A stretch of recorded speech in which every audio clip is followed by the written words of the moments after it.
What's going on there, YouTube? Welcome back to another comic book video. Okay, so we are going to basically do a full story video.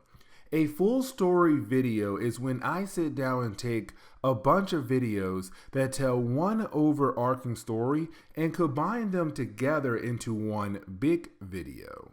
Today's full story video is us continuing the road to Onslaught. You see, when it came to X-Men comics in the late 1990s, you had small hints be dropped here and there that kind of led into the big crossover when it came to X-Men and the Avengers working together to fight against Onslaught. Now, in this video, technically the volume 3 video, you're going to see the X-Men dealing with the Brood, but also other things happening for other X characters as well, like Wolverine dealing with Tyler Dayspring, the son of Cable, and the list goes on. So I put all those different stories to kind of in one big video to help you get ready for the big Avengers X-Men Onslaught crossover. Now, this is volume 3, so I say go watch volume 1 and volume 2, then come back and watch volume 3. But either way, here is today's full story video.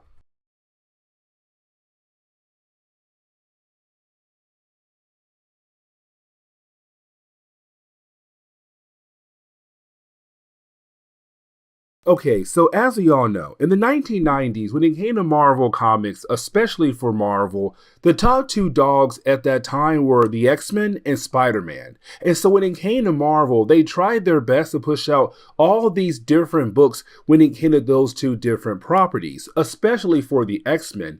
If you think about it, you had like 5 different X teams, you had some solo books, but occasionally you would also get limited series as well that would focus on different things going on with the X-Men, like for example, X-Men versus the Brood. Now, this was a 2-part limited series that came out in 1996. And honestly, I kind of feel like this storyline could have been told in one of the main X-Men books, Uncanny or just X-Men. But at the same time, it's still a very great story to read because it kind of brings up a whole new idea about the Brood. Because remember, when it comes to the Brood, they are this alien race, this insect alien race that travels across the universe. Now, they have 2 goals: to take over different parts of the universe, but to also raise up their numbers as well. Now, that last part is really important. And the reason why, because how do they raise up their numbers? Well, as they go over to new planets, they place eggs inside different people. Once those eggs do hatch, you slowly turn into a brood, adding to their numbers. Now, in every single nest across the universe, each one has their own queen. Now, the queens are really important, but the main person in charge of the entire race is known as the Empress. Now, for the Empress, their main goal is to make sure that all the queens keep their nests going to continue to add in the numbers of the Brood across the universe. Now, here's the thing. The Brood, they share a hive mind, so all their minds should be connected. And for the Empress, it realized one of the queens is no longer trying to stay connected. Matter of fact, that queen is beginning to break away. It's kind of like the human mind is now taking over the mind of the Brood. And that right there should not be happening at all. And so for the Empress, is going to send out the firstborn, these best assassins in the Brood, to deal with this queen. Now, before we're able to kind of figure out who the queen is that's breaking away, you did have the Empress tell the queen through their minds being connected to one another. But that queen, their mind was connected to Jean Grey. And so for Jean Grey, she heard the entire conversation, but she also realized that one of the Brood is breaking away from the hive mind. How is that even possible? And so you have Jean Grey call over to Charles Xavier. Now, here's the thing, because for Cyclops and Jean Grey, they were away with Jean Grey's family. And so it's now Jean Grey calling Charles back at home saying, hey, Charles, this is what's happening and we should get the X-Men involved. And so just like that, you have Charles say, don't worry, I got this. X-Men, come to me now. Iceman, Storm, Cannonball, Wolverine, Beast, Bishop, they're all going to be involved in the storyline now. Now, for the X-Men, some of them have not really dealt with the Brood at all, because when it came to Chris Claremont, when he had brought them into this reality or Marvel Comics, back then it was the new X-Men that came out of Giant Size X-Men. So Wolverine, Nightcrawler, Kitty Pryde, not Kitty Pryde, she came later on, but she still was new X-Men. Colossus, those characters right there. I want to say like only Cyclops, who was one of the old X-Men, had dealt with the Brood at that time. Now, over time, you had other members still being able to meet the Brood, but again, not everybody. Now, for Bishop, from his timeline, he heard about the Brood, but he also heard about different factions about the Brood as well. Now, that part right there will become very important for later parts of this storyline. Now, let's go ahead and shift our focus over to the Queen that's on Earth. Now, this Queen, her name is Hannah Conover, and her husband is William. Now, both these characters had appeared in an earlier storyline that was written by Chris Claremont in, I want to say, Uncanny X-Men 232 up to 234, a 3-part storyline. Now, in that 3-part storyline, you have the Brood being able to make it over to Earth, and of course, lay some eggs in some people who fought against the X-Men because, well, they were turned into the Brood. Now, when it came to Hannah, she was labeled as a queen, which means it's her goal to build a nest on Earth. And so when it came to Hannah, she went around placing eggs in different people. But then over time, she kind of realized this is wrong. Now, what seems to happen was that she kept seeing her husband's sermons, and she believed the power of God has spoke to her and brought her back into reality. Now, the reason why I say back in reality, because when it came to Hannah, once she had the egg hatch, she was part of the Brood hive mind. But apparently, Hannah's mind came back into the picture and pushed away the Brood side of her. And so it's her kind of feeling bad because now she realized what she has done wrong. Now, for William, he has no idea what's going on with his wife at all. But he does realize that, like, hey, you know what?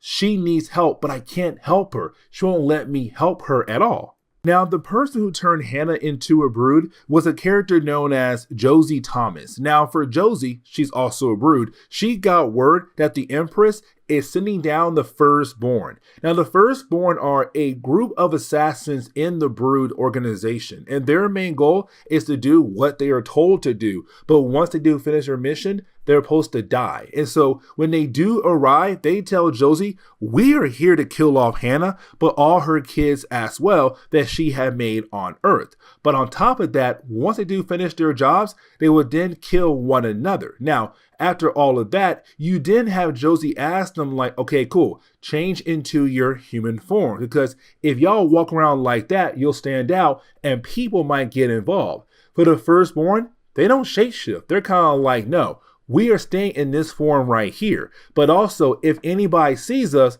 we'll just kill them off as well.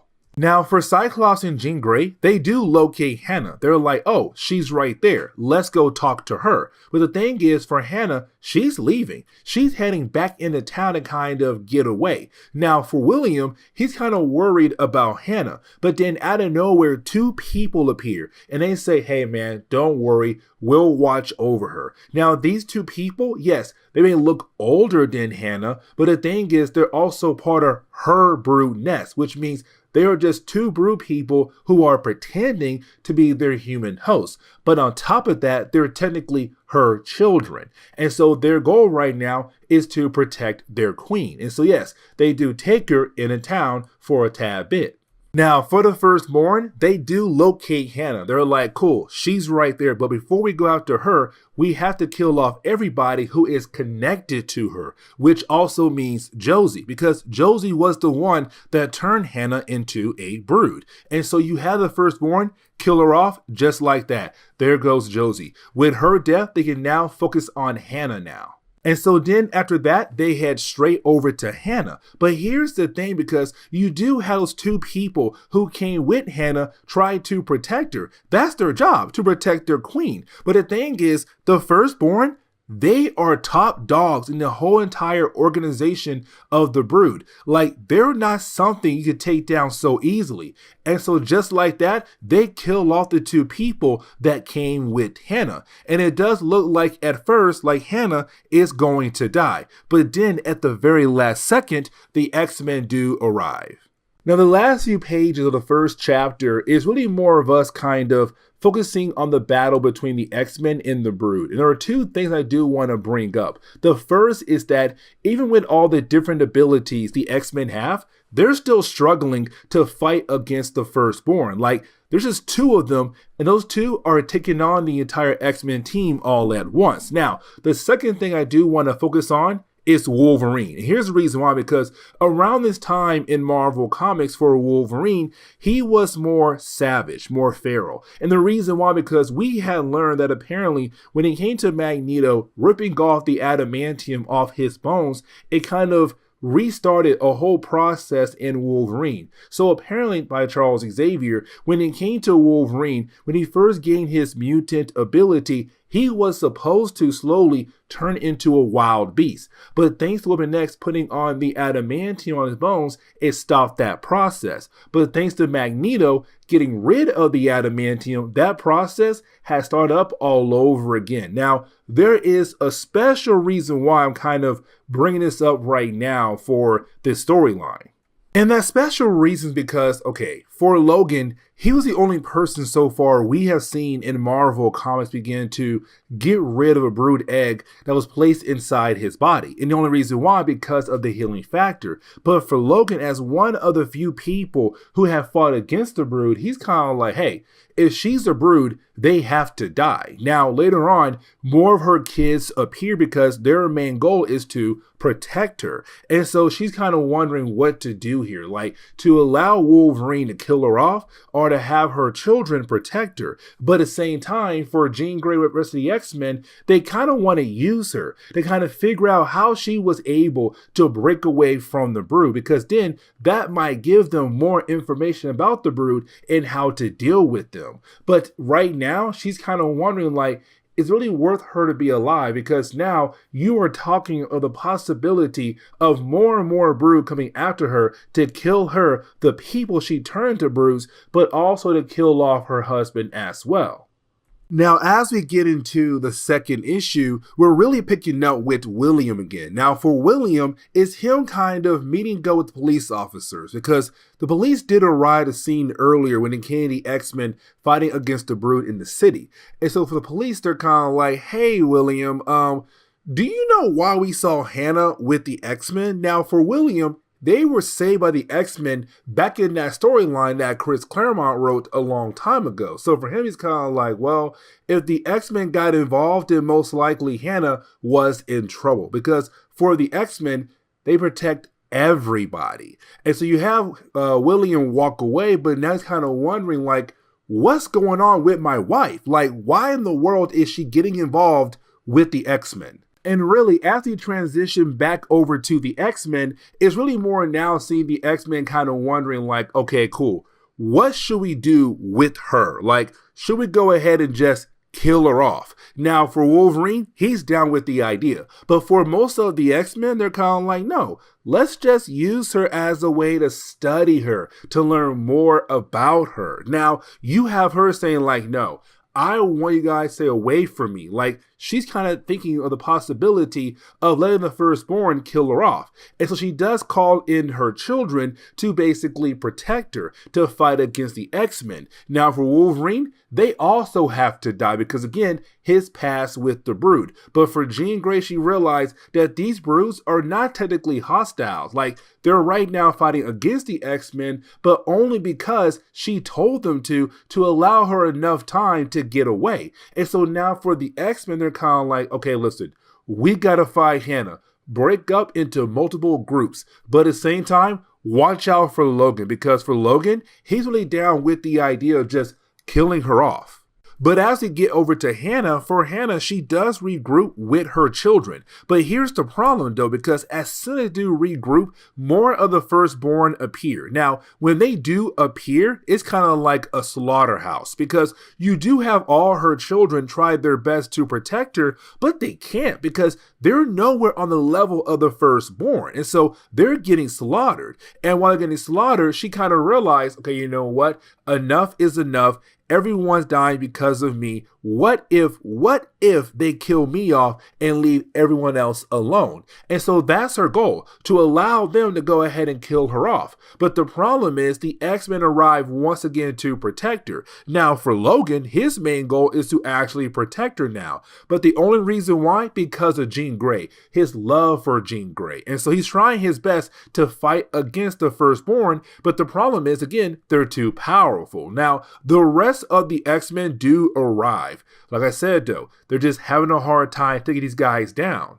Now, the battle can be seen outside the city. And so for William, he's kind of like, what's ever happening over there is most likely involving my wife as well. So let me go ahead and head over to make sure that she is okay. But really, as we get back over to the X-Men, it's really more of us just seeing Jean Grey realize that, well, they're here for Hannah. And so you have Hannah tell Cannonball, hey, listen, grab her and get the heck out of here, which he does just like that. But here's the thing, because right after you do have the firstborn leave, you didn't have the X-Men kind of discuss what to do with Hannah once again. But for Logan, once again, is him saying she should die. Now for Cyclops, he's kind of like, no, you know the X-Men, we do things in an honorable way. What you're saying right now is not the way the X-Men truly work. But for Logan, it's kind of like, but yeah, here's the thing. We have no idea what could happen down the road if we don't go ahead and kill her off now. Now for William, we do see that he is grabbed by the firstborn just like that. And they're planning to use him as bait to bring Hannah out to hopefully get her and kill her off. And once they do kill her off, well, of course, they're going to kill him off as well. And so for Hannah, she knows that her husband has been taken. And so you have Hannah go ahead and change into her brood form to knock out Cannonball. To go where the firstborn is at to hopefully give herself up to hopefully save the life of her husband. Now, this kind of leads into the ending of the storyline because you do have Hannah arrive, right? When she does arrive, she shows William her true form, her brood form, to kind of give him a better idea of what's going on with her. Now, her main goal is to fight against the firstborn as a way to at least save his life. But the problem is, again, the firstborn, they're top-notch assassins. And so they were able to take her out very easily. But that's the problem right there, because now they both might die here together. And so right when it seems like they're about to die, you have the X-Men arrive. Now, once you do have the X-Men arrive, they got a game plan on how to get rid of the firstborn, but to make sure the brood would not send any more after Hannah. You see, for Iceman, he can freeze her, slow her heartbeat down. But for the brood, they'll believe that she is officially dead. But in reality, she's just frozen in time. And so for Iceman, that's what he does. He freezes her. And so with her being frozen, now for the brood, the firstborn, they believe that she is dead. And so let's not forget, for the firstborn, after they kill off their targets, they kill off one another. And so you have the firstborn go ahead and say, well, our mission is done here. We are now going ahead and kill ourselves. And they do. But here's the thing, because now with the brood believing that she is dead because she's no longer connected to the brood hive mind, they're kind of like, okay, cool. Now we can go ahead and take her back over to the mansion to kind of study her. Now for William, he hates the idea of letting his wife go, but at the same time understands that if there is a possibility the X-Men can find a way to help her, then why not go ahead and allow them to take her away? And so this is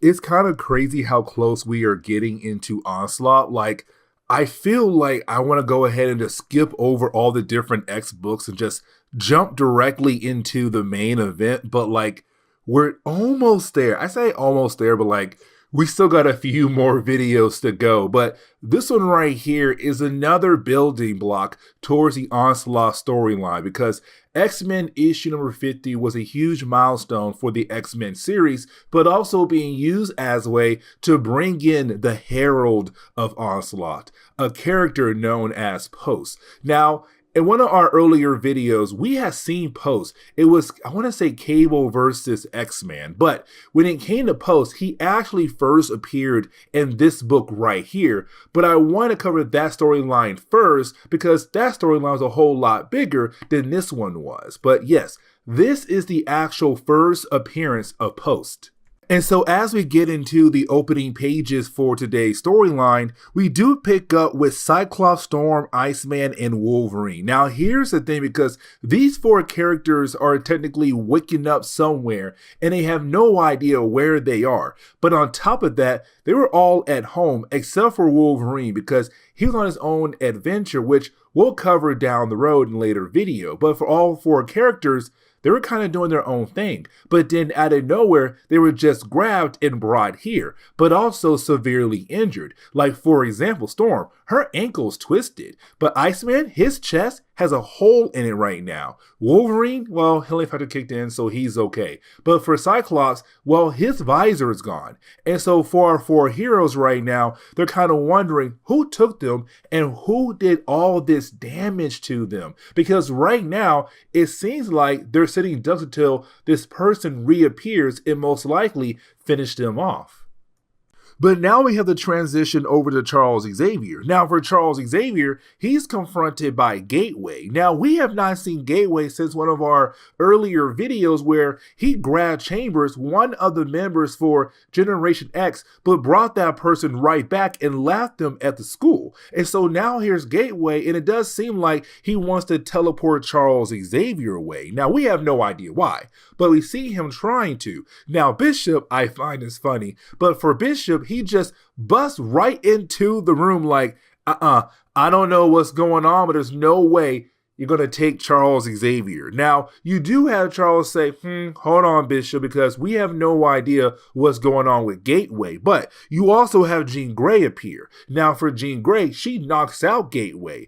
And so now the question is, why is Gateway here for? What is his connection to the four missing members of the X-Men? But getting back over to the rest of our heroes, really Cyclops and Iceman, is Cyclops right now trying to keep Iceman relaxed because as long as Iceman stays in his ice form, he should be okay. But again, that's still a huge problem though because there's a hole in Iceman's chest right now. But you do have Cyclops also kind of expressing that he's very worried for all of them at the moment because he has no idea how to get out of this situation. Now, for Storm and Wolverine, their goal is to figure out where they're at. Now, while you do have the two characters out there, you do have Wolverine realize that there's somebody nearby them, somebody who's cloaked right now. And so you have Wolverine and Storm work together, and this is where we get technically our first look at Post, but like I said earlier, we saw Post in an earlier storyline. Now for Post, we don't learn everything about this character until later videos, but for right now for Post, all we know is that he is the Herald of Onslaught, but also he has some advanced technology, but on top of that, some enhanced strength as well. So you do have our heroes try to fight against him, they lose the battle. When they get back up, he's gone.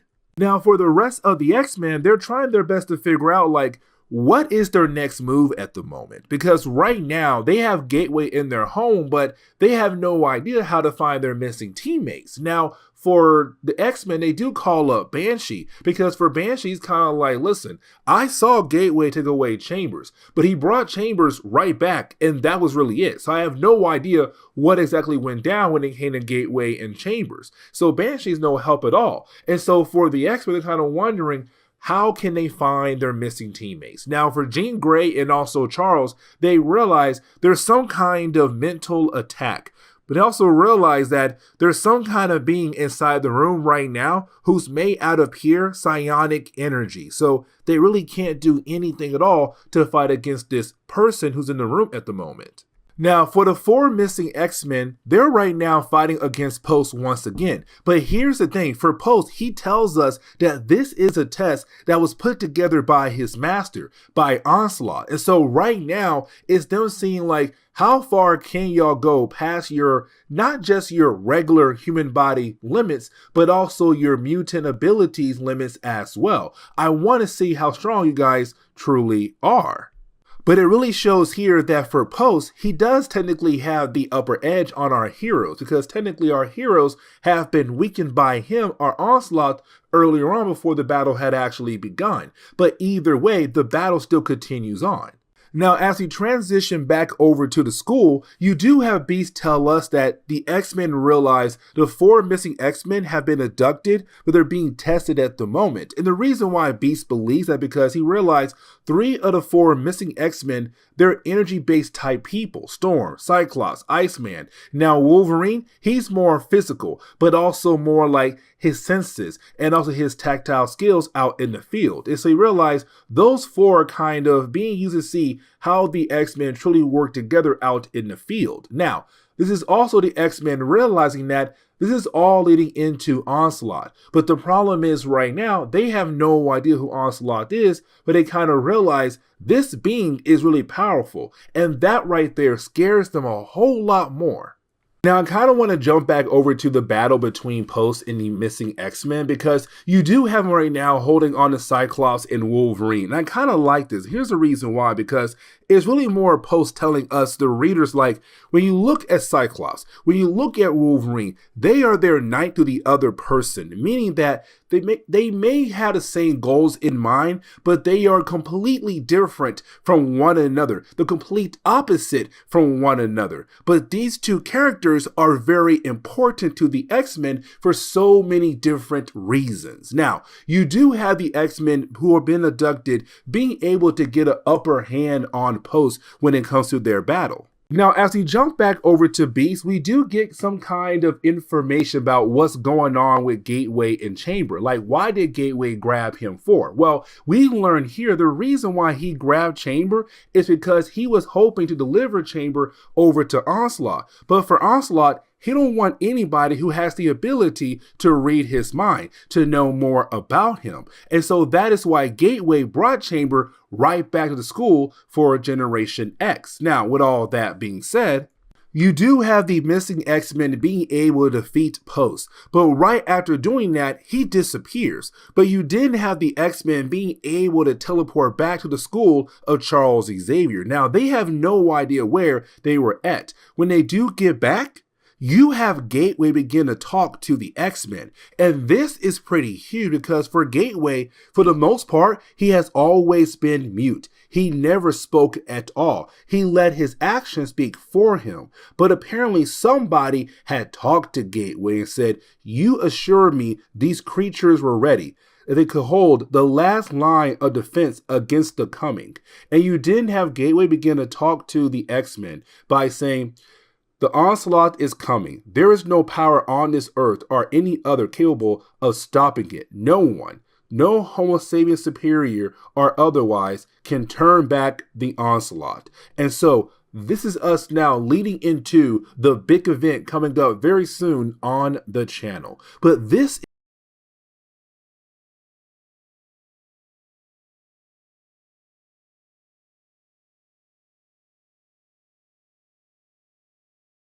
Okay, so getting back into our coverage over the X-Men, we're going to pick up with Uncanny X-Men issue number 331. Now, with this issue right here is really more of kind of setting up some things to come down the road, but also kind of wrapping up some loose ends as well, especially when it comes to Bobby Drake. And you see what I mean as we go through today's video. But as we get into the opening pages for today's storyline, we do pick up with some members of X-Force. That will be Warpath and also Shatterstar. Now, these 2 characters, they're currently checking in on Beast. And the reason why, because there was a small explosion in his lab. And apparently Beast was working on the Legacy virus. Now remember, this is not our Hank McCoy. This is Dark Beast from the Age of Apocalypse reality pretending to be our Beast at the moment. And so right now, for the X-Men, they're kind of like, you do sound different. You do look a tad bit different, but at the same time, you still kind of seem like our Beast. But in reality, it's Dark Beast. And they don't know that just yet. But now we have to transition over to Emma Frost. Now, around this time in Marvel Comics for Emma, she was really a teacher more. Her and Banshee had opened up a second school of Charles Xavier where they're now teaching the next generation of mutants, better known as Generation X. Now, for Emma, she does go over to her company office. And when she walks into her office, well, she's then confronted by Bobby Drake. Now, this is Marvel trying to wrap up the loose ends when it comes to Bobby and also Emma Frost. And the reason why I'm saying that because there was an earlier storyline where her mind was in his body. But while being in his body, she had discovered how powerful he truly is. And the problem is Bobby is just lazy when it comes to learning his full potential of his ability. And so for Bobby, it's him coming to her like, I need your help to learn what I can really do with my ability. But for a brief moment, we have to jump over to Bishop, Gambit, Charles Xavier, and also Archangel. Now, technically Bishop and also Gambit at first, because it's the two characters right now still trying to work things out with one another. And the reason why, because for Bishop, in his future, there's only one person still alive when it came to the X-Men, and that was Gambit, better known as the Witness, because he saw the one person who had betrayed the X-Men, which of course led to the X-Men dying in Bishop's future. And so for Bishop, it's kind of like, I don't truly trust you, but at the same time, I don't really have a choice here because we're technically teammates. But that's kind of put on the back burner very quickly because we shift our focus over to Charles Xavier and also Archangel. Now, in an earlier storyline for Bessie Braddock, she was severely injured by Sabretooth. Now, thanks to Wolverine and also Archangel, they saved her life by using the Crimson Dawn. Now, with all that being said, is Archangel and kind of Psylocke moving away from the X-Men for a short period of time to get a rest. But also for Charles Xavier, he's kind of like, I don't know really much about the new X-Men. I know my old students like Cyclops, Jean Grey, Iceman, Beast, the ones he actually taught. But the new ones like Bishop and Gambit and even Psylocke, he's kind of like, I don't know much about these people at all, truthfully.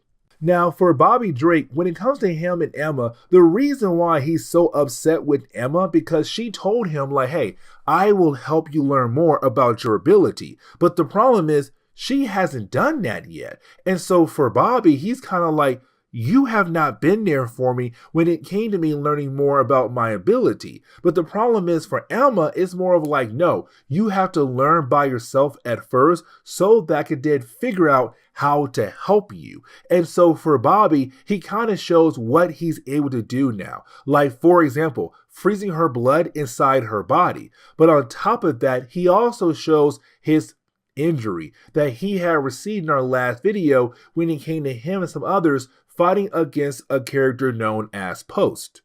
And really, speaking of Post, you have Cyclops and Jean Grey try to figure out where that battle took place, because in our last video for the X-Men team, at least, when they were taken away by Post, they had no idea where they went to. And so for Cyclops and Jean Grey, really more Cyclops, he believes he figured out where they were taken to. But it's also these two characters kind of realizing that they might have some big problems coming down the road when it comes to dealing with Post, but also his master. And his master is Onslaught, this powerful being who might be the end for the entire world.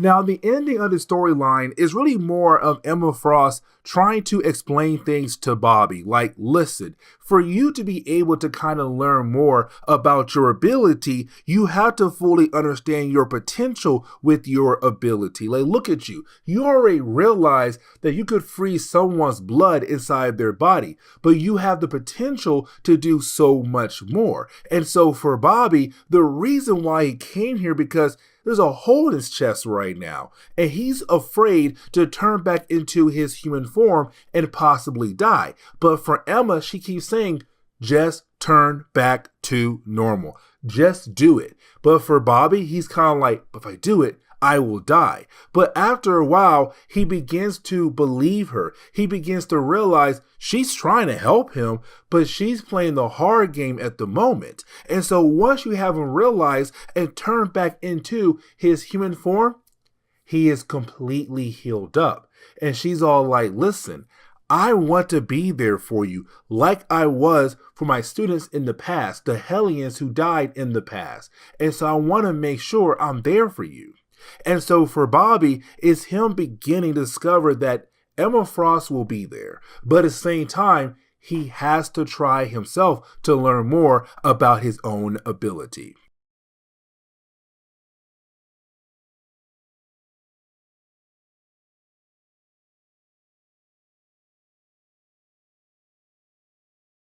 Okay, so getting back into our coverage over the X-Men, we're going to pick up with X-Men issues number 51 and 52. Now, this is a two-part story arc where technically, to me, it could all been done in one single issue, but still, it is a very good, interesting storyline because it kind of moves the plot line forward when it comes to Bishop and also Dark Beast as well. Because remember, when it came to X-Men Unlimited issue number 10, by this point in Marvel Comics, our Hank McCoy has been captured and locked away by the other Hank McCoy that came from the Age of Apocalypse reality. And so the fake Hank McCoy, Dark Beast, is pretending to be our Beast on the X-Men, but the rest of the X-Men have not realized that their Beast is no longer around. But getting into the opening pages of today's storyline, we do pick up with Bishop and also Charles Xavier. Now, for these two characters, they're currently using Cerebro. Now, when it comes to Cerebro, as we all know, for Charles Xavier, he used this as a way to find other mutants, but also the possibility of somebody joining the X-Men. Now, for Charles Xavier, he reminds us that Cerebro was blown up recently back in the Phalanx Covenant crossover. And so he just got it rebuilt and hoping it's working fine. But then out of nowhere, he finds somebody or something as a major energy spike. And so for Bishop, he has to go to that location. Now for him, there's only two other people at the mansion right now who can go with him. That would be Gambit and also, of course, Dark Beast.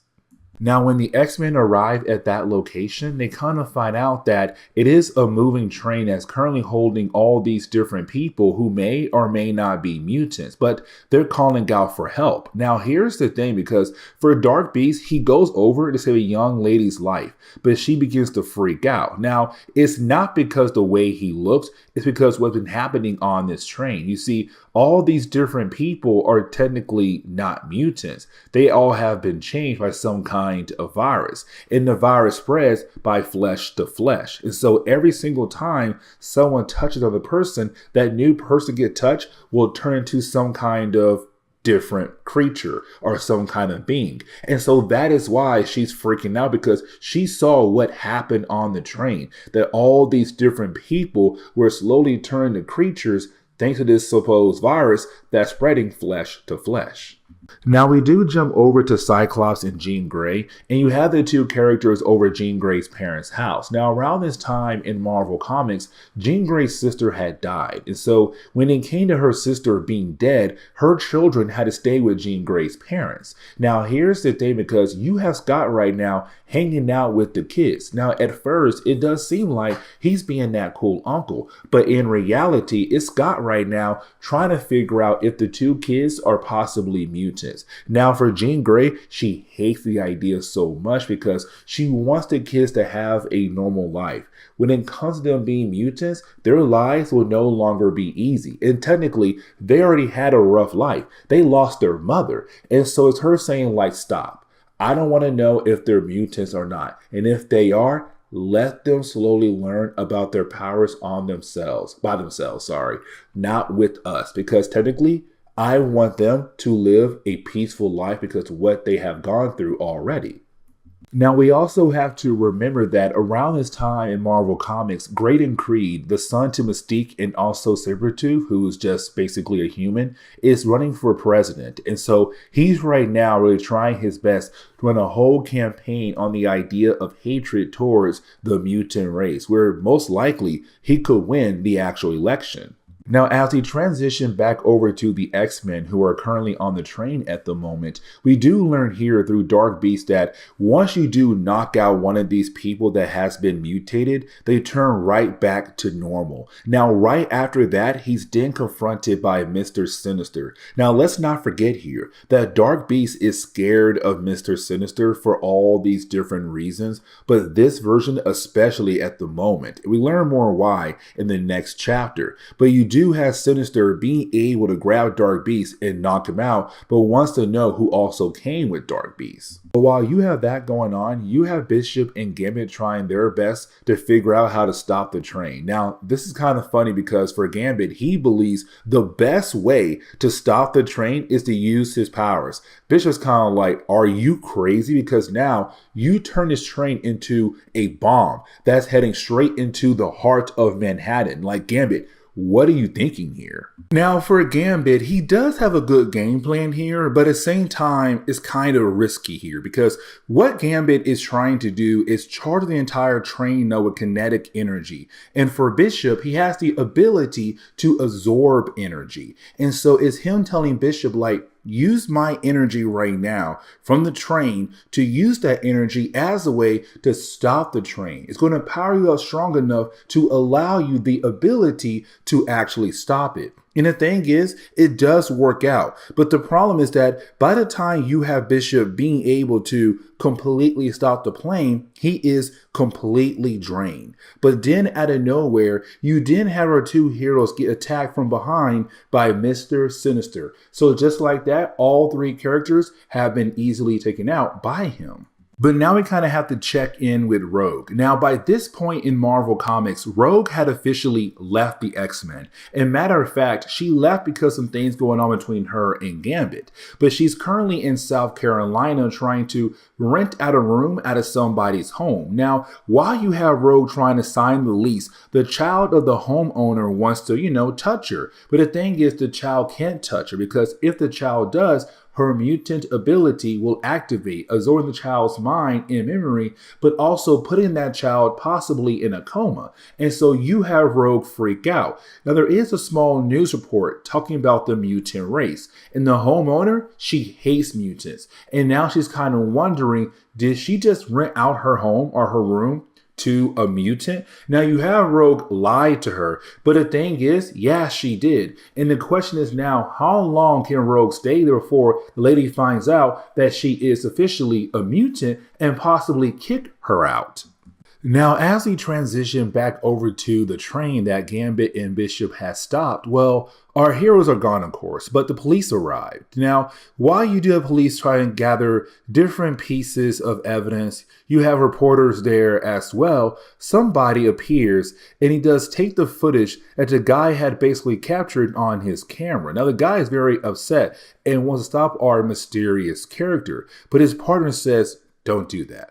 You never want to cross Bastion. And so this is kind of our first look of Bastion kind of being brought into the world of Marvel Comics.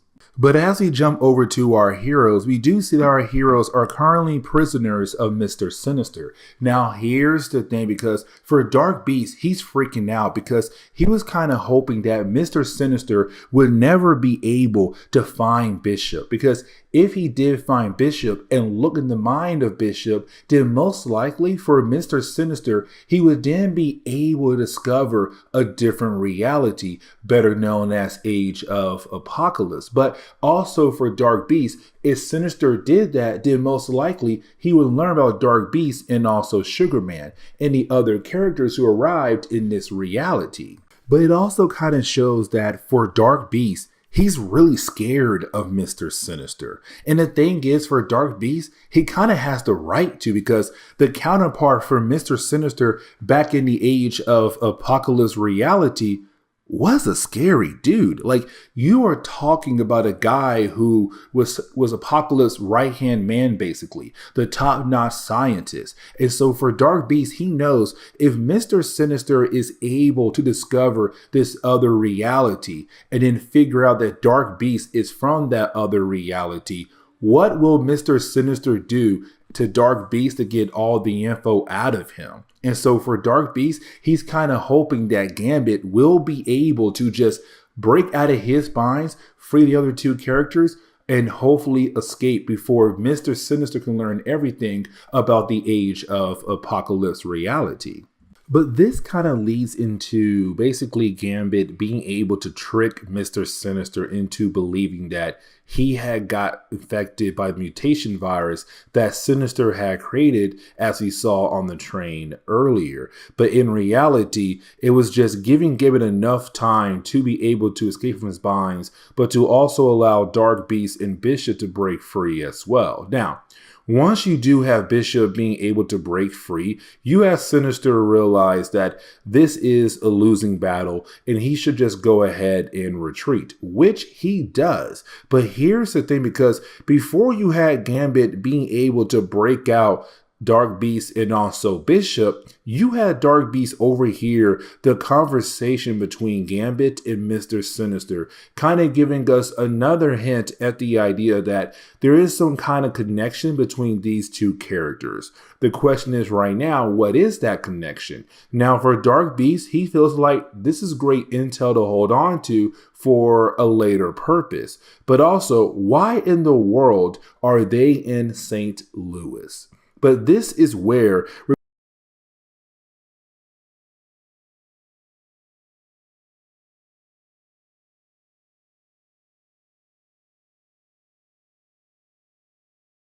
okay, so it's time for us to go ahead and get back into our coverage over the X-Men. And so with that being said, we're going to pick up with Wolverine issues number 97, 98, 99, and issue number 100. Now, this was a 4-part story arc that was really important for Wolverine, but also for the character better known as Cable. And here's the reason why, because it's Wolverine fighting against Cable's son, Tyler Dayspring. Now, the last few videos we had did when it came to Wolverine, we kept getting hints of the idea of these two characters finally meeting one another and going to battle against one another. Well, that time had finally arrived in this 4-part story arc. And so as we get into the opening pages for Wolverine issue number 97, we're really picking up with, well, Wolverine and Jean Grey. And the reason why, because for Logan, he just got word that apparently Cyber had just broken out of prison recently. Now, for Cyber, he was broken out by Dark Riders, the Dark Riders, in an earlier storyline we had already covered. The Dark Riders used to work for Apocalypse, but now they work for Tyler Dayspring. And it's a whole idea that for the Dark Riders, their whole mindset is survival of the fittest. The strong may live, the weak must die. The strong may lead, the weak must follow. And so for the Dark Riders, they're following Tyler. Why? Because he proved that he is stronger than them. But either way, when it came to Dark Riders, they broke out Cyber. And the reason why, because they needed his adamantium that was bonded to his skin for a special reason for Wolverine. But for Logan, it's him now just getting word that Cyber had just been broken out of prison. Now for Wolverine, he wants to follow another lead. So he tells Jean Grey to go ahead and take him over to a company better known as Landau, Luckman, and Lake. Now, this is a company that we have seen many times in the early storylines that we had covered for Wolverine. Now, originally, we were told that this organization was just being used as a way to take care of Wolverine affairs. And that was really it. But we kind of got the idea that there's something going on with this organization, but unfortunately, we never got the information we needed. And so this is now Larry Hama trying to give us more pieces of that information. Now, when they do arrive on the offices, you do have Jean Grey realize that this building used to be 6 floors, but there's only 5. Now, for Logan, he's right now looking for one particular door that has WC on it. Now, the reason why this door is so special because we get a flashback for Logan, and Logan tells us that he remembers a time where he was back in Madripoor and he stopped by one of the offices for this organization. And when he did, well, he ran to a guy known as Chang, the owner of that office. Now, he did ask Chang to pull out $50,000 because this company was taking care of his affairs. The thing was, Logan watched Chang walked through a door that had WC on it. Now, when Chang had returned, Chang's clothes looked torn up because it seemed like he went through some kind of battle. But on top of that, for Chang, he did look a tad bit older. And so for Logan, he always wondered what was happening behind that door, WC. And so for Logan, in his current office that him and Jean Grey are at, they find another door that is also labeled WC. But getting back over to the present day is really more of us seeing Logan realize what WC stands for, Warp Chamber. And so you didn't have Jean Grey and Logan walk through the door that was left behind at this office. Now, when they do, they arrive at the main office of the entire organization. But here's the catch. Everyone has been killed off. Now, for Logan and Jean Grey, they also realize that this organization is working in a different dimension. Now, we're not really told where, but either way, when our two heroes arrive, they're kind of wondering like, where in the world are they? Now, you do have Logan realize there's somebody else in the room, and that would be a young boy named Emmett. Now, for Emmett, he is somewhat important for this chapter of the storyline, but that's really it. But for Emmett, he's kind of like, hey, I used to work for this organization, but everybody here is now officially dead.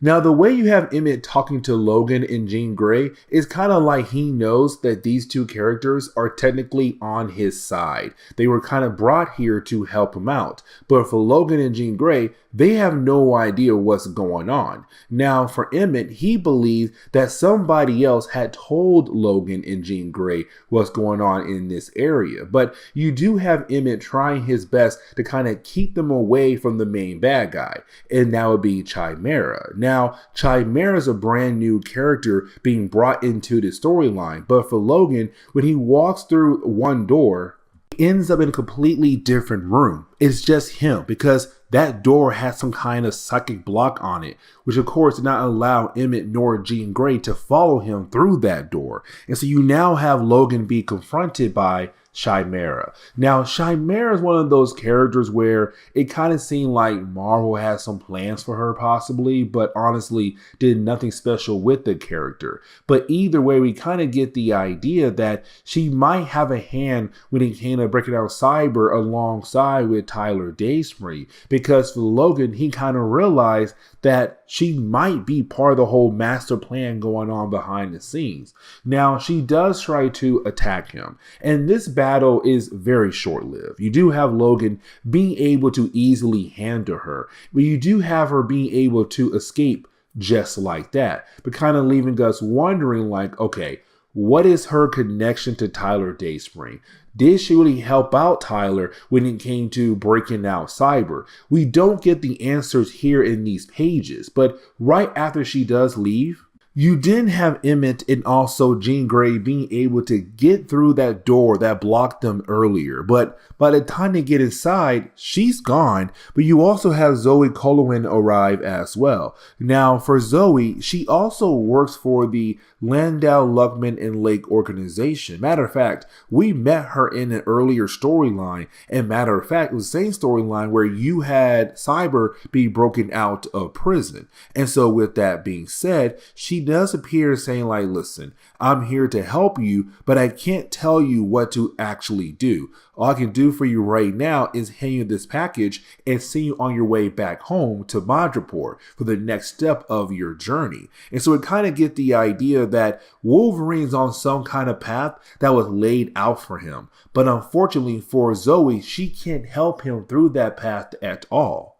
But as we get into the second chapter, issue number 98, we pick up Wolverine waking up at the Princess Bar. Now, this is a callback to the early days of Chris Claremont working on the Wolverine title. He's the one who established the whole idea of the Princess Bar and gave us a whole set of characters around Logan while he was here in Madripoor.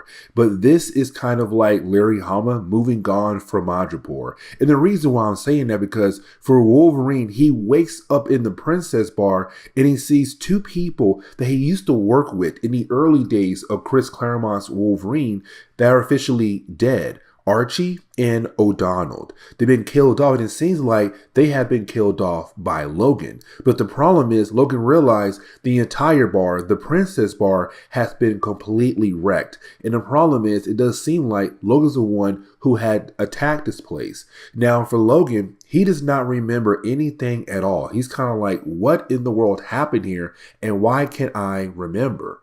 And so we get this small flashback where you had Jean Grey and Logan arrive back at the Rockefeller Center. When they had arrived there, you had Logan open up that package that Zoe had left behind. And when he did, all it was a key and an address on there. But the problem was that once he had read the address, he blacked out.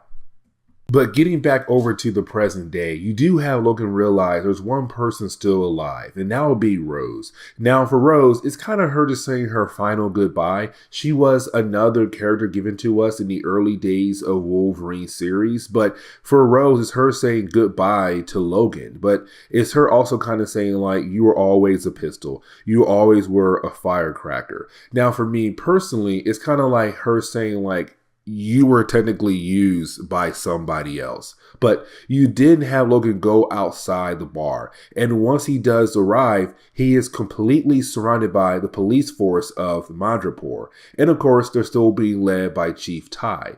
Now for Logan, he's kind of like, listen, what I did in there is completely messed up. Like, I deserve to get arrested.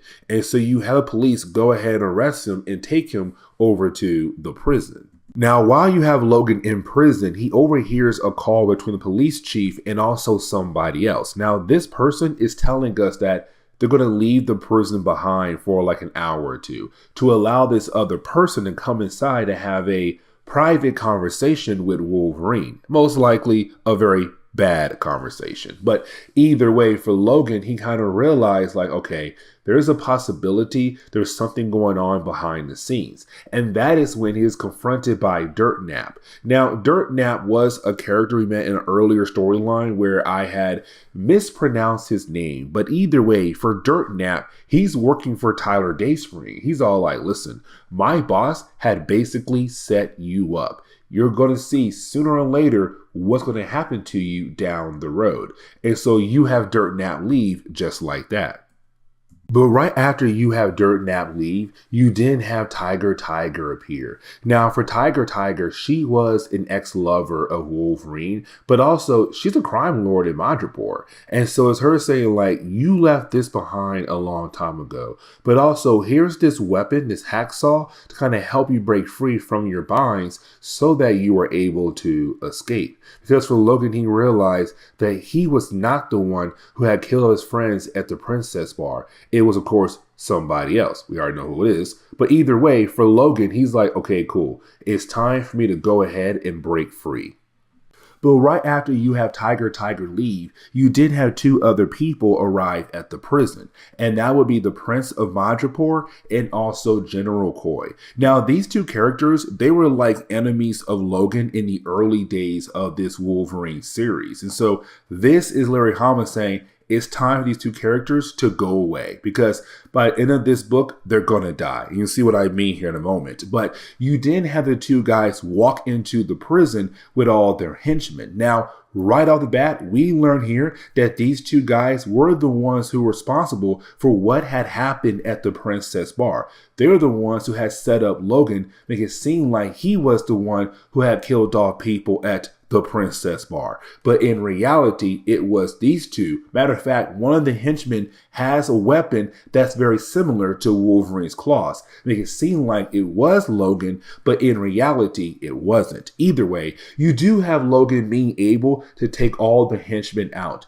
Once he does that, you didn't have Logan go after the prince, but you didn't have Coy shoot the prince right in the back of the head, killing him off just like that. Now for Coy, he was kind of hoping to be left alone, like, listen, it was the prince's idea.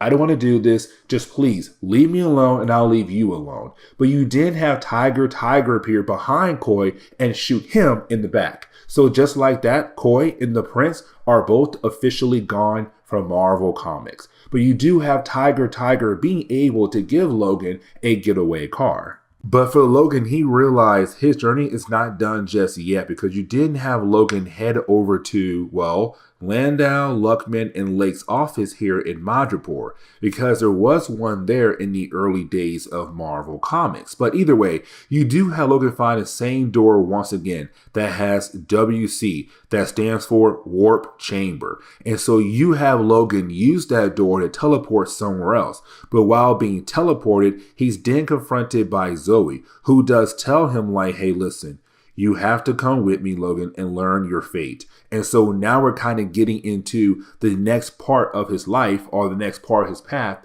that he has to take in this storyline.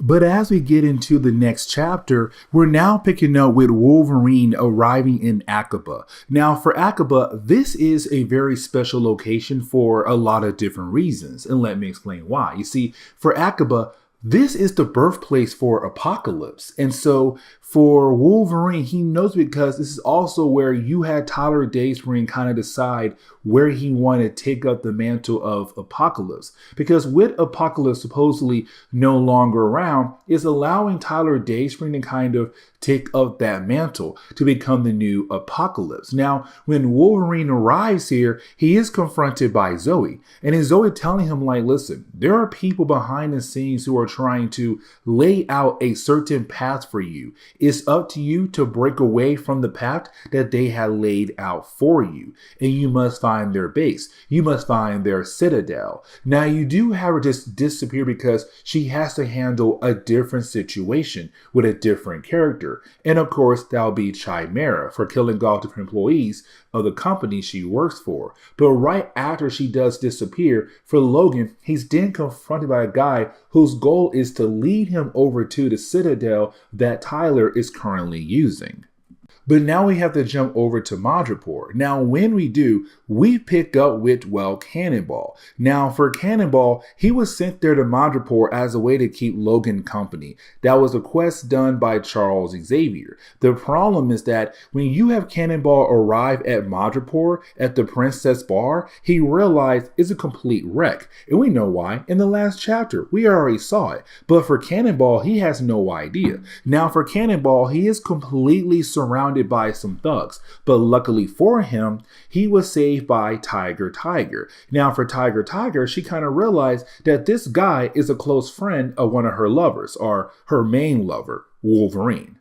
Now, for a brief moment, we do jump back over to Logan. Now, for Logan, it's really more of him just being guided over to the Citadel. But while you have Logan being guided over to the Citadel, back over in Madripoor, you had Tiger take Cannonball over to the Landau, Lake, and Luckman building. And when she does, she shows Cannonball the same door Logan used earlier. And of course, it teleports him over to where Logan is at. Now, once you do have Logan being able to get inside the Citadel, he realized that the Dark Riders are pushing in or hoarding in people who are from Egypt into one particular room. Now, for Logan, he hates the idea of what he is seeing, but for Logan kind of realized he can't just blow his cover just yet. Now, for Cannonball, he also arrives in Aqaba as well. Now, when he does arrive in Aqaba, he finds the footprints that belongs to Logan. So for him, he's kind of like, great, I have to hurry up because it does seem like Logan might need my help very soon. Now, to close on the third chapter of the storyline, you have Logan get jumped by Tyler and the Dark Riders. Now, for Tyler, like I said, he's trying to become a brand new Apocalypse, but he also needs horsemen. Well, bam, here's an idea. Why not make Wolverine your first horseman? But he also realized that Wolverine needs adamantium. And so for Tyler, what he did was he killed off Cyber to get the adamantium to get it back over to Logan, or to give it to Logan. Now, here's the thing, because for Tyler, he also realized that for Logan, he's slowly turning into a feral beast. Let me explain. You see, for Magneto, he had ripped off the adamantium off the bones of Logan. Now, when he did that, Charles Xavier had learned that for Wolverine, when his mutation or his mutant abilities began to kick in, it was slowly turning him into a feral beast. It was thanks to adamantium that had stopped that process. But thanks to Magneto ripping off the metal off the bones of Logan, that process began to continue again. And so for Logan, he was slowly turning into a feral beast. But it's now Tyler saying, well, look, I killed off Cyber and now I have his adamantium. Once I give that over to you, that process should stop once again. But I'm also going to mind wipe you and then make you one of my 4 horsemen. And so this leads us into the 100th issue of Wolverine. Now, here's the thing, because we are seeing Tyler go out of his way to rebond adamantium to the body of Wolverine. But here's the thing, for Cyber, he had a lower grade version of adamantium. So the question is right now, could Wolverine's body actually handle the rebonding process of adamantium once again? But on top of that, how will a lower grade of adamantium truly affect the body of Wolverine? Now, while you have Tyler going ahead and trying that process, you then see Cannonball and also Zoe hiding in the vents of the Citadel. Now, for Zoe and also Cannonball, it's the two of them kind of realizing like, okay, cool. Tyler's trying to turn Wolverine into his next horseman. Got it. But it's also the two characters kind of realizing that it's also Tyler trying to bring back Apocalypse. Because remember, they had taken in a bunch of people from Egypt. And so right now, all those people, their life energy is currently being drained into this one special coffin where supposedly Apocalypse's body is currently in. And so it's them two kind of realizing that Tyler is probably trying to bring back Apocalypse. But now we kind of get into the idea of us seeing Tyler begin the bonding process. Now here's the problem though, because for Logan, he's trying his best to fight back against the bonding process. But unfortunately, he can't do much at the moment. Now, here's the thing, because for Cannonball, he wants to get down there and to actually help Logan out. He's kind of like, hey, listen, we got to help him. But for Zoe, she says, we can't help him at the moment. Until you have Logan find a way to stop the bonding process, that is when you are allowed to strike. But for right now, unfortunately, you must stay up here and watch the bonding process happen in front of you when it comes to your friend Logan. Now, here's the thing, because for the adamantium bonding process, it's actually bonding to Wolverine. It does seem like it is working. Now, for Cannonball, he does jump into battle. But here's the problem. It's the Dark Riders. It's Tyler. It's too many for him to handle on his own. So yes, he does cause some commotion. He does cause some damage in the actual room. But the problem is he gets easily overrun by all the different members of the Dark Riders and also Tyler. Now, once you do have Cannonball be taken out, you have him call out for help, like, Logan, please help me. And that right there begins to work for Logan, because then he begins to reject the process. He begins to reject the mind wipe. And with him doing that, it causes the system to overload. And of course, it does explode in the room. Now, what Logan actually also did was he shot out all the adamantium inside his body like shrapnel, so killing off a few of the Dark Riders just like that. Now, for Tyler, his main goal is to make sure that the chamber being used right now to bring Apocalypse back to life is still going okay. But also his main goal is kind of, take care of Logan as well.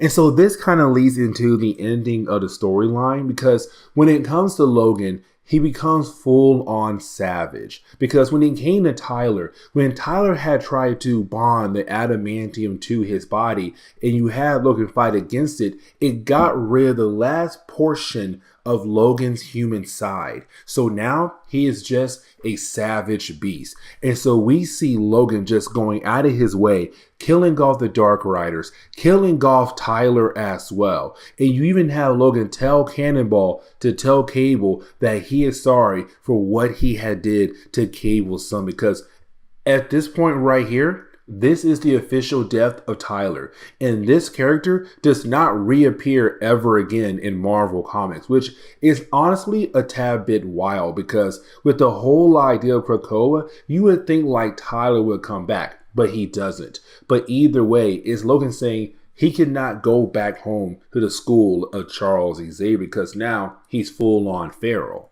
Now, the very last page of the storyline is really more of us seeing Stick talk to Elektra. It really is more Stick telling Elektra like, okay, here's your mission. Your mission is to find Logan, because now the man has gone off the wrong path. And so now we must help him get back onto the right path once again.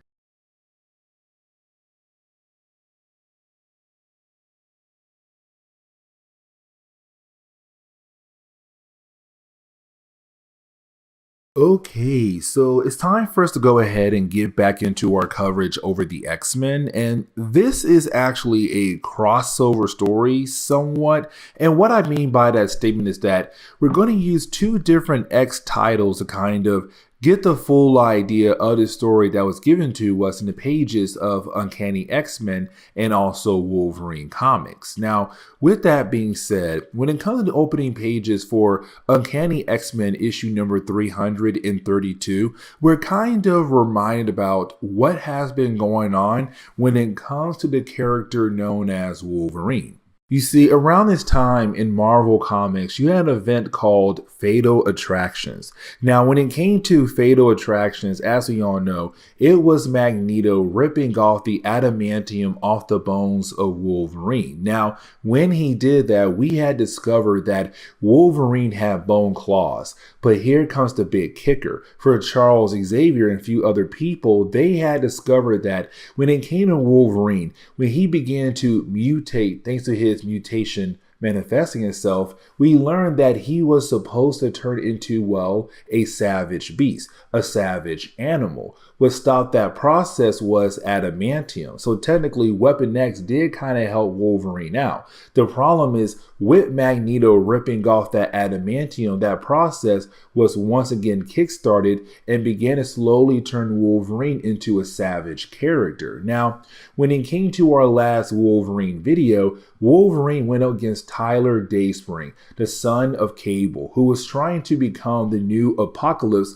around this time in Marvel Comics. Here comes the big kicker. You see, for Tyler, he wanted a horseman, and he chose Wolverine, but he wanted to give Wolverine adamantium. And so you had Tyler kill off Cyber to kind of give Cyber adamantium over to Wolverine. Now, Wolverine was able to basically stop the process, but the problem is that when it came to him breaking away from the process of the adamantium being bonded onto his bones, it kind of killed off the last piece of his humanity. And so, of course, he turned into a savage animal completely now. But as we get into the opening pages for today's storyline, we do pick up with Charles Xavier having a conversation with a character known as Zoe. Now, Here's the thing about Zoe, though. You see, she works for a company known as Landau, Luckman, and Lake. Now, at first, we were told about this organization just being used as a way to handle Wolverine's affairs, and that was really it. But then we learned that there's more going on with this organization, but unfortunately, we have not learned everything about them just yet. Now, for Charles Xavier, he knows that Zoe knows the true condition right now for Wolverine. He wants to know how Wolverine is right now in his current state. But for Zoe, she's kind of like, listen, unfortunately, I cannot tell you anything at all because he's our client and we have to protect his privacy. But it's Charles Xavier saying like, listen, I'm not asking you about information about Wolverine. I am demanding you to tell me information about Wolverine because I already lost Sabretooth. There is no way I'm going to lose Wolverine as well. But outside the building, we do pick out a few members of the X-Men, Cyclops, Iceman, Jean Grey, and also Cannonball. Now, we're going to shift our focus on the Cannonball here, and here's the reason why. Because for Cannonball, he was there when it came to Wolverine going full savage.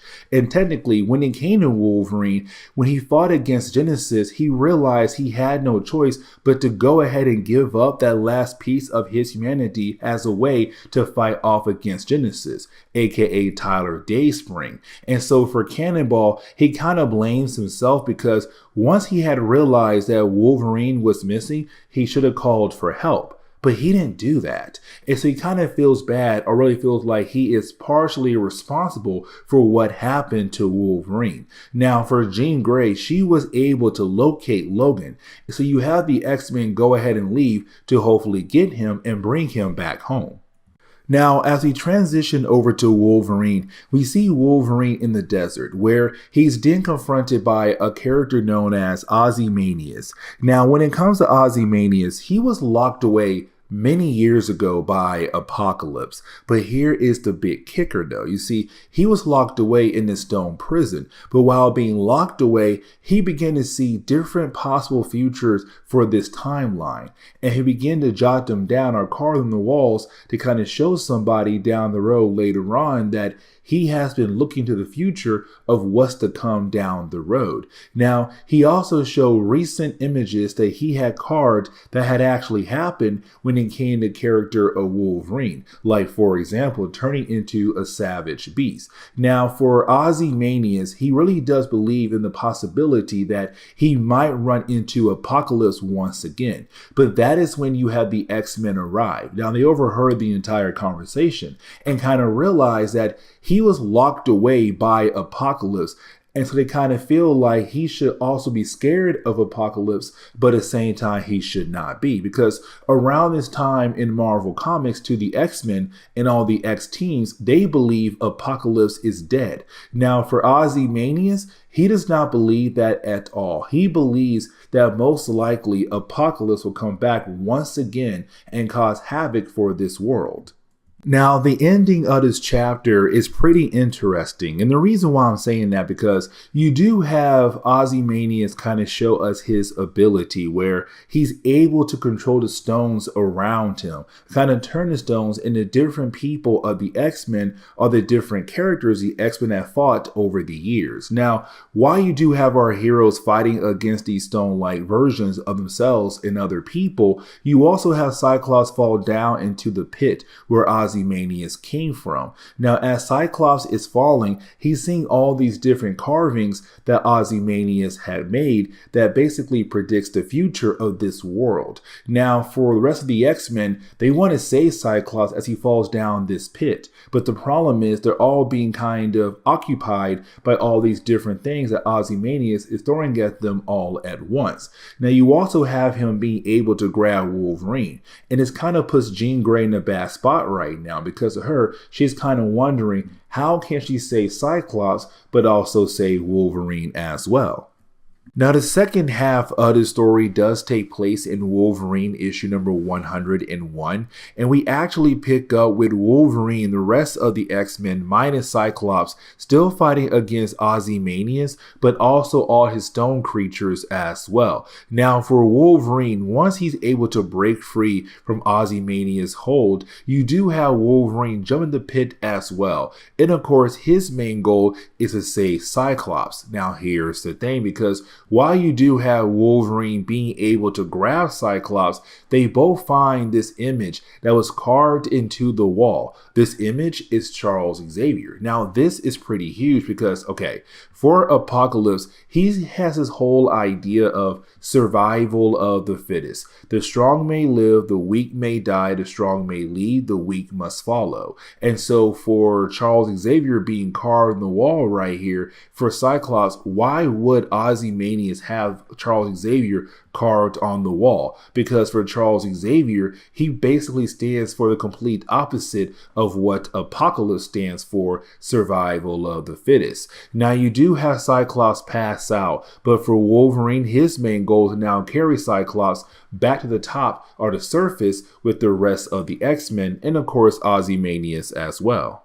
Now, the rest of this chapter is really more of us just kind of seeing the X-Men fight against Ozymandias. But here's the thing, because as the battle does go on, you have Elektra there as well. Now, in our last Wolverine video, we have talked about the idea that Elektra was sent there by Stick to kind of help Wolverine out and kind of bring Wolverine back on the right path once again. Now, technically, we don't know what that means just yet, but this is her kind of just helping out the situation because her main goal at the moment is to help out Wolverine. And so she does help out the X-Men, but they don't realize that she was there at all, or she even helped out at all. But either way, as the battle continues on, she does disappear real quickly.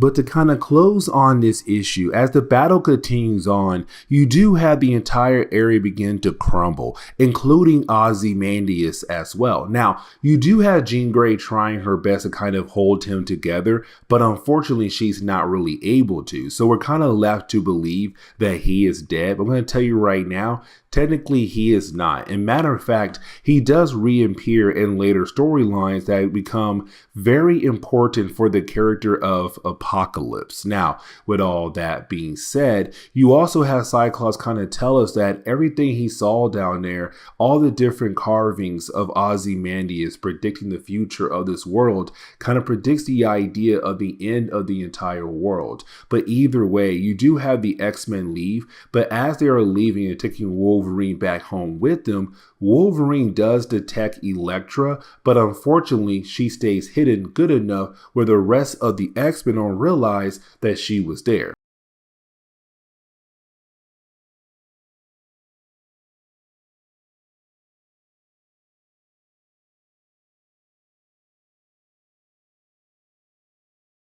Okay, so getting back into our coverage over the X-Men, we do pick up with Wolverine issue number 102 and 103. Now, here's the thing, because these two issues are, of course, a two-part story arc, but the last two issues we're going to cover for Wolverine before we actually dive into the Onslaught event, meaning that the next few issues you see when it comes to us covering Wolverine will actually be part of the crossover we're going to cover very soon on the channel, which honestly, by this point, I'm kind of ready to go ahead and just dive into that crossover because we have been covering a lot of different things leading into the next big X-Men event. But with all that being said, when it comes to the first chapter of this two-part story arc, we're kind of given two stories at once here when it comes to Elektra and Wolverine. Around this time in Marvel Comics, when it came to Stick, he has sent Elektra on an adventure to kind of help Wolverine get on the right path, which she will be able to do in this two-part story arc,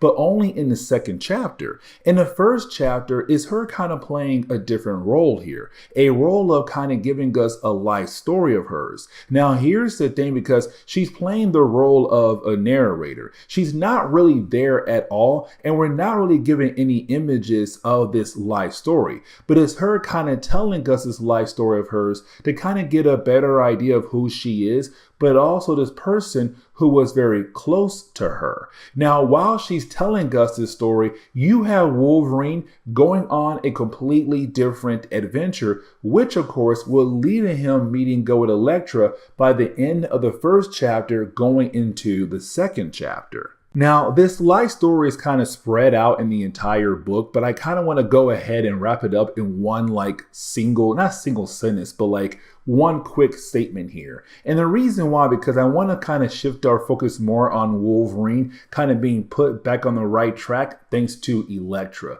Now, the life story she's giving us is really more about a guy known as Stavros, and I really hope I do pronounce that correctly. Now, for Stavros, he was technically a gardener for her father. But the question was, where did he come from before that? And we do learn that he was some kind of mercenary, back in World War II, where of course he was going after Nazis. Now, there was a point in time where he was confronted by Elektra's mother, who did point a gun at him and summon him. But after that moment right there, it kind of led into her and him being able to build a bond with one another, where of course Stavros was able to build a bond with Elektra's father. Now, of course, as time passed by, her mother died and left her behind with her father. Now, when it came to her father, he believed what's best for her was to kind of begin to work with Stavros in the garden, which she did. But over time, she began to learn more about his life story, the whole idea of being a mercenary back in World War II. Now, there was a point in time where you did have these two killers try to kill off Elektra and her father as well. Now, here's the thing, because when it came to the older killer, he wanted to kill off both Elektra and her father. The younger one wanted to spare her life. He was not down with the idea of killing off children. Now, luckily for Elektra and her father, Stavros was there to help protect her and her father. But he did kill off the older killer, but not the younger one. Now, he wanted to kill off the younger one, but Elektra stopped him and said, listen, the younger assassin here, he didn't want to kill me. He spared my life, and so I feel like I should spare his. Now, after that, you had this young killer become like a son to Stavros, but also kind of teaching a lesson for Elektra. The whole idea that when it comes to life, when it comes to redemption, it's not free in life. You have to pay it back. Now, for Elektra, she's kind of wondering, what does that mean? Like, who do you pay that to? And you have Stavros tell her you pay it back over to the universe. And so that was kind of like the entire story of what she was trying to tell us in the first chapter. There was a few more pieces I left out, but technically they're not really important for the overall story. Now, we can transition over to Wolverine and what he's doing at the moment. You see, around this time in Marvel Comics, when it came to Wolverine, and really guys, just in case of the ones out there who don't like me repeating myself, I'm sorry, but just in case we do have anybody just jumping into the middle of our coverage over the X-Men, I kind of want to make sure they understand what's going on with this character, because there was a lot going on with Wolverine. You see, for Wolverine around this time, he had lost the adamantium on his bones. Why? Well, thanks to Magneto, an event called Fatal Attractions. Now, when it came to that event right there, it was huge. But through Charles Xavier, we had learned that when it came to Wolverine being a mutant, the original plan for his mutation was supposed to slowly turn him into a wild beast, a wild animal. But thanks to adamantium, it stopped that process from happening. The problem is that, well, Magneto, when he had ripped off the adamantium off Wolverine's bone, that process was able to once again continue, which it did.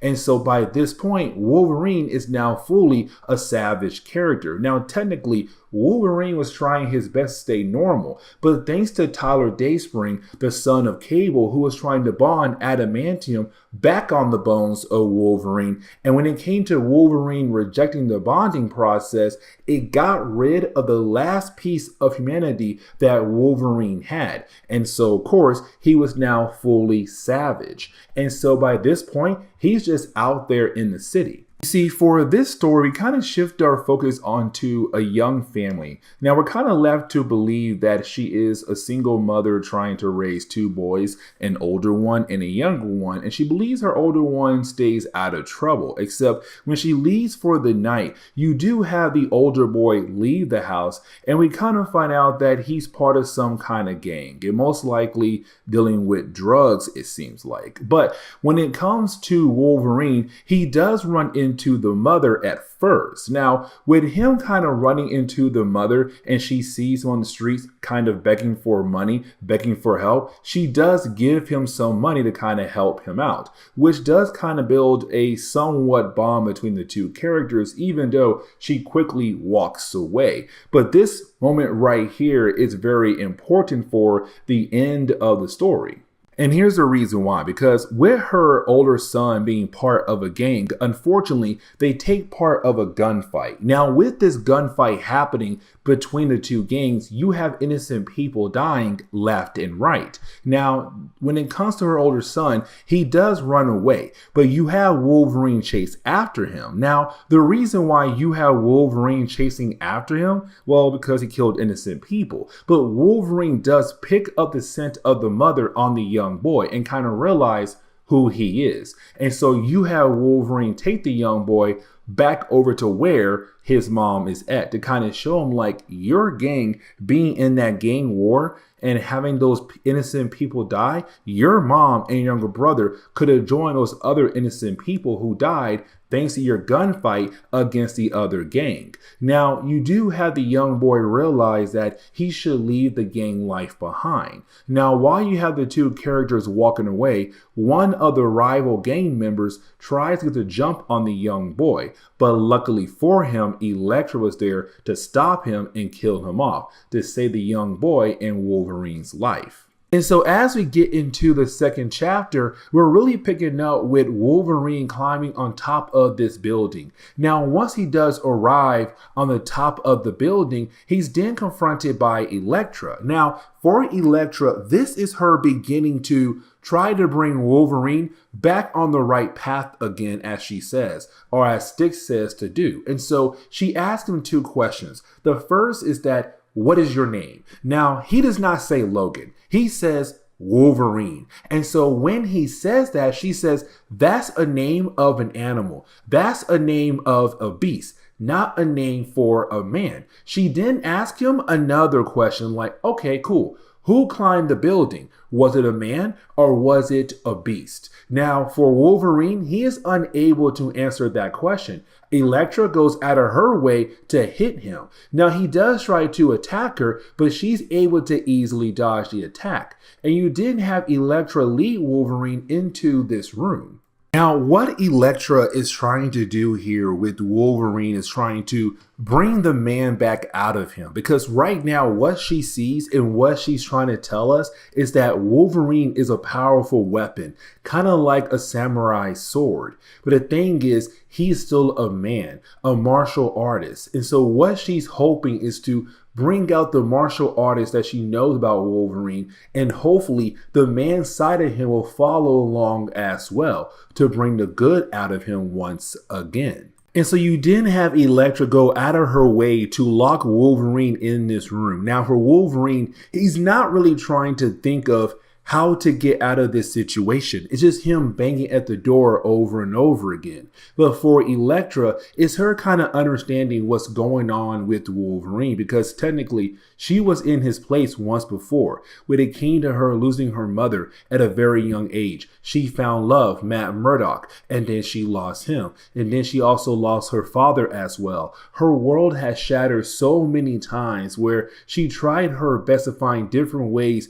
to cope with her loss loss, but unfortunately, it brought her down a dark path. And so she kind of realized what Wolverine is going through. This man has gone through so much, and unfortunately, he has now gone down a dark path, and hopefully she can guide him back to the right path once again. Now, you have Wolverine kind of realize that he's letting his rage take over his body. And so once he stopped letting the rage take over and started focusing on basically using his meditation to kind of focus his mind, he realized he can use his claws as a way to get out of this room. Now, once you have Wolverine being able to break out of that room, he sees this scroll that is technically incomplete. Now, the first two symbols represent forest and wind, but you didn't have Wolverine remember the third means mountain. Now, the only reason why he remembers this because he remembers his master, Ogon.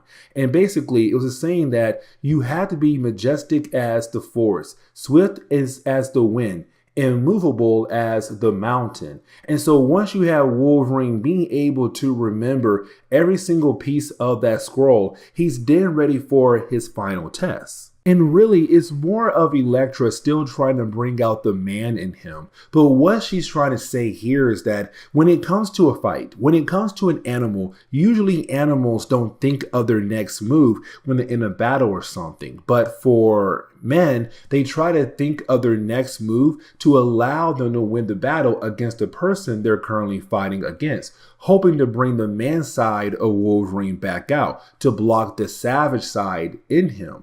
But on top of that, it's also her saying like, it's harder to not use your weapons against somebody rather than go ahead and use those weapons against the person you are fighting. Basically saying, Wolverine, don't use the sword. Try to find a different way to defeat me.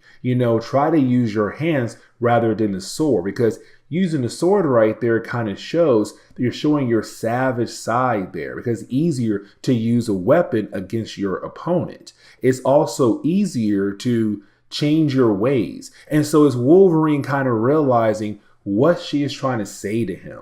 And so once he realized that what she's trying to say, he begins to act more like a man rather than an animal. And so the book kind of ends on that note right there. Yes, it is a very short story, but at the same time, it's kind of the book getting us ready for what's to come down the road for Wolverine, but also for Elektra as well. But either way, this is where we're going to end today's comic book video. So please leave me a like down below and subscribe. But guys, see y'all next time. Later.